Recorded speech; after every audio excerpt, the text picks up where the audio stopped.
Pokoknya load factor pesawat kita harus 70% ke atas, baru bisa untung setiap penerbangan, soalnya tiket kita murah. Load factor. Perbandingan jumlah penumpang yang diangkut terhadap kapasitas kursi yang tersedia dalam satu penerbangan. Jadi kalau di bawah itu rugi, Pak? Iya, rugi kita, nggak nutup. Biaya penerbangan kan banyak, ada biaya aftur, biaya bandara, biaya kru, dan lainnya. Jadi kalau ada penerbangan kita yang di bawah 70% load factornya, kita harus gimana, Pak? Gabungin aja sama penerbangan kita yang lain di hari yang sama, supaya minimal load factor tercapai. Penerbangan kita per hari kan ada banyak. Kalau gitu kenapa pilihan jam penerbangan kita nggak dikurangin langsung aja, Pak, supaya terkonsentrasi? Jangan dong, justru kita harus buka pilihan jam penerbangan sebanyak-banyaknya, supaya nangkep semua pembelian tiket dulu, baru nanti gabung-gabungin kalau load factornya ada yang nggak nyampe. Tapi penumpang pasti marah-marah, Pak. Ini kan bisa delay lama jadinya. Ya nggak apa-apa, itu resiko mereka, kan tiketnya murah. Kalau nggak mau ya ke penerbangan lain aja. Hah, kok gitu sih?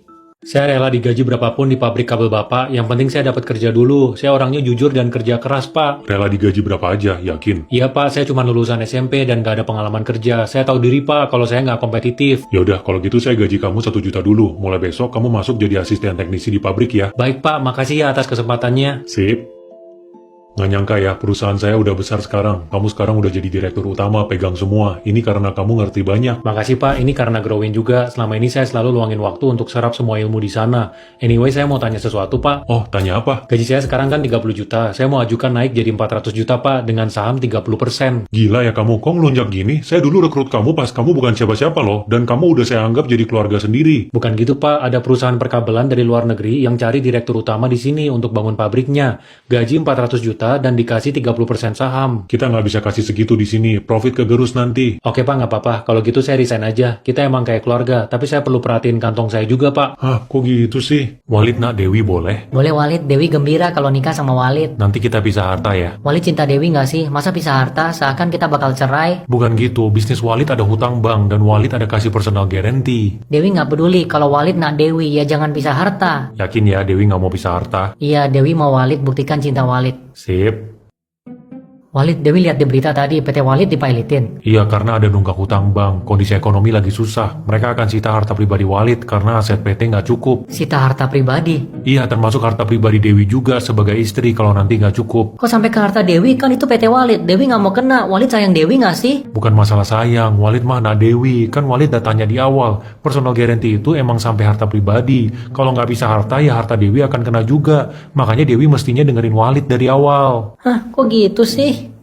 Harga mobil tok-toknya 200 juta sesuai yang saya tulis di sosmed. Jadi beneran 200 juta, Pak. Murah banget. Di pasaran kan 400 juta. Mau atau enggak? Mau, Pak, tapi nanti saya cek dulu ya. Boleh, nanti saya kirim alamat rumah buat ambil mobilnya. Di situ ada adik saya, Joni, yang akan kasih lihat. Oke, Pak. Kalau mau ngomong apa-apa, termasuk harga, ngomong sama saya aja. Nggak usah sama dia, dia nggak tahu apa-apa soalnya. Sip.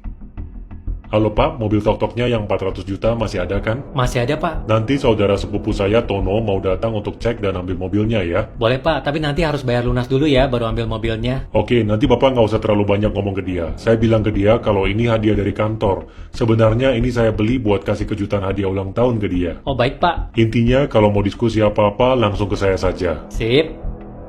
Halo, Pak, dengan Pak Tono yang mau cek mobilnya ya? Oh iya, Pak Joni ya, saya izin cek mobilnya ya. Silakan, Pak. Oke, Pak, bentar ya. Halo? Halo, gimana mobilnya? Oke nggak? Oke, Pak, saya transfer uangnya sekarang ya. Udah, Pak. Oke, sip. Loh, kok dimatiin sih? Pak, saya izin ambil mobilnya ya. Uangnya udah saya transfer barusan ke kakak Bapak. Transfer uang ke kakak saya nggak ada kakak, Pak. Nggak ada kakak. Jangan macem-macem, Pak. Uang pembelian udah saya transfer loh. Ngapain juga saya bohong? Bapak ini saudara sepupu pembeli kan? Saudara sepupu, saya ini pembelinya. Wah, ini penipuan ya.